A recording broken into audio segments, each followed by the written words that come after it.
전공의 집단사직 사태와 관련해 경찰이 오늘 노환규 전 대한의사협회 회장을 피의자 신분으로 불러 조사하고 있습니다. 의협 전현직 집행부 가운데 두 번째로 소환 조사를 받는 노 전 회장은 출석하면서 혐의를 부인했는데요. 취재기자 연결해 보겠습니다. 윤성훈 기자. 네, 사회부입니다. 네, 이번 소환 조사 몇 시간째 이어지고 있는 겁니까?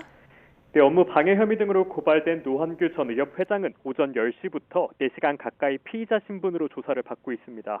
서울경찰청 공공범죄수사대에 출석하면서 노 전 회장은 혐의를 전면 부인했습니다. 직접 들어보시겠습니다. 저는 이번 사태와 관련해서 선배 의사로서 전 국민들에 대한 안타까운 마음을 SNS를 통해서 표현한 것 외에 전공의 단체나 개인이나 또는 의사협회나 전혀 접촉한 사실이 없습니다. 소통한 사실도 없습니다. 이어 SNS에 개인적 사진을 올리는 게 범죄가 될 수 있다고 생각해 본 적 없다며 독재국가에서 일어날 수 있는 일이라고 비판했습니다. 노 전 회장은 또 정부의 대규모 의대 증원 정책을 강력히 반대하는 건 대한민국 의료를 근본적으로 붕괴시킬 수 있는 위험 때문이라며 밥그릇 지키기라는 건 오해라고 설명했습니다. 그러나 경찰은 노 전 회장 등 의협 전현직 집행부가 전공의 집단 사직을 부추겨 대학병원 업무를 방해한 혐의가 있다고 보고 있습니다. 앞서 경찰은 지난 6일에도 같은 혐의를 받는 주수호 의협 비대위 언론홍보위원장을 피의자 신분으로 불러 조사했습니다. 당시 경찰은 혐의를 전면 부인한 주 홍보위원장을 상대로 10시간가량 조사를 벌였습니다. 또 어제는 주 홍보위원장이 참관한 가운데 압수물인 휴대전화 포렌식 작업을 실시했고 의협 직원 2명을 참고인으로 불러 조사했습니다.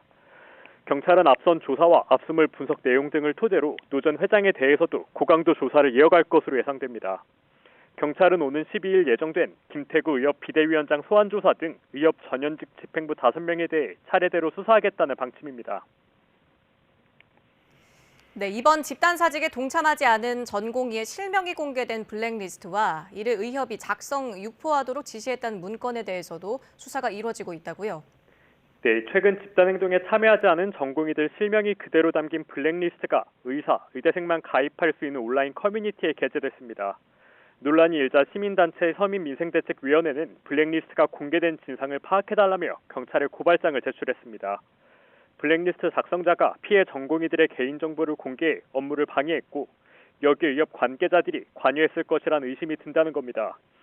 서울경찰청 사이버수사대는 고발이 이뤄진 지 하루 만인 오늘 오후 김순환 민생대책위 사무총장을 고발인으로 불러 조사합니다. 경찰은 동시에 온라인 커뮤니티에 게재된 의사협회가 명단 작성과 유포를 지시했다는 문건에 대한 진위 여부도 파악하고 있습니다.